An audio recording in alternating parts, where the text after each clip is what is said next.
দিদি, আমি বুঝতে পারছি আপনাদের মনে খুব কষ্ট হচ্ছে। মেয়েটার জন্য তো কষ্ট হওয়ারই কথা, আপনারা মা বাবা। কিন্তু ওর তো সবে নতুন বিয়ে হয়েছে না, কটা দিন হলো।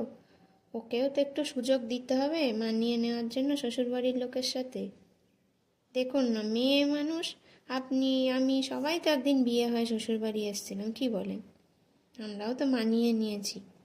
ওকে একটু সুযোগ দিন। না না, কেন যাবে না আপনার বাড়িতে? আমি নিজে পাঠাবো আপনার বাড়ি। আপনার মেয়ে আপনার কাছে যাবে না তাই কখনো হয়? কিন্তু দেখুন, এই রথ আসছে, আমারও তো ইচ্ছা করবে আমার বাড়ির বউটা একটু থাকুক আমার ঘরে। ওই আর কি, একটু ভালো লাগে। আপনি কি আর ওর একা মা? আমিও তো মা নাকি? আমি হয়তো ওকে জন্ম দিইনি, তাই বলে কি আমি ওর মা নই? আমি ঠিক আপনার কাছে পাঠিয়ে দেবো, আপনি চিন্তা করবেন না।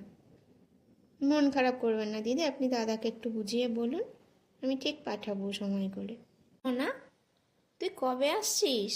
আরে রথ চলে এলো, তাড়াতাড়ি আয় না। হ্যাঁ, তুই কালকেই চলে আয়, কাল সকাল সকাল চলে আয় না।